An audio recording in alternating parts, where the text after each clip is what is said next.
let's go over some remedy for you guys. When you're dealing with debt collectors, this is the Fair Debt Collection Practices Act, subsection 806, harassment or abuse. Here it is right here, guys and ladies. A debt collector may not engage in any conduct, the natural consequence of which is to harass, oppress, or abuse any person in connection with the collection of a debt, without limiting the general application of the foregoing. The following conduct is a violation of this section. Number one, the use or threat of use of violence or other criminal means to harm the physical person, reputation, or property of a person.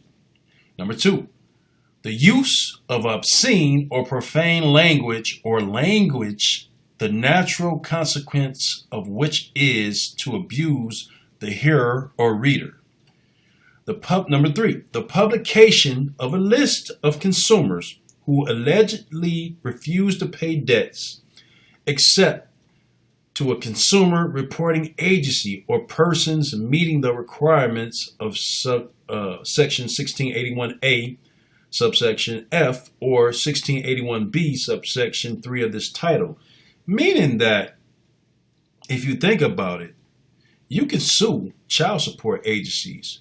Because what happens is, I recall back in the day when I used to see these billboards and signs of what they call alleged deadbeat dads, because they didn't pay a alleged obligation or child support, for example. And they would post that information to the public. So that they're acting as a third-party debt collector, to be honest with you. And so you could sue them for harassment or abuse based upon violating the Fair Debt Collection Practices Act right here. Here's a little remedy for you right here. Okay. All right, guys and ladies. All right, number 4, the advertisement for sale of any debt to coerce payment of the debt. All right.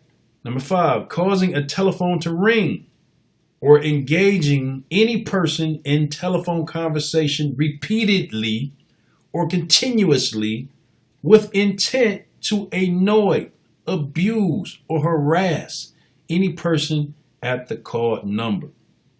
Now, you get those calls from automated voice companies saying this is a debt collector. You know, you should log those calls. You should make a recording of those calls.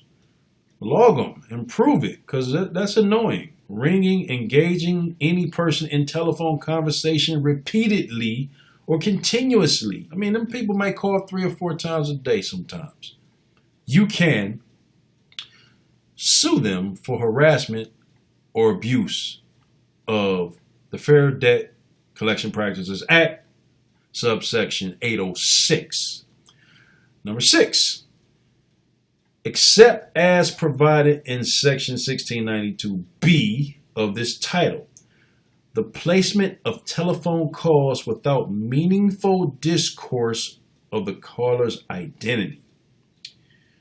Now, I hope that helped you guys out and it gave you a little bit of remedy here. What I'm going to do next is go a little bit through. I'm going to make shorter videos to give you more information little by little to try to help you guys out. But this is what we need to do. You have to understand the rule of law.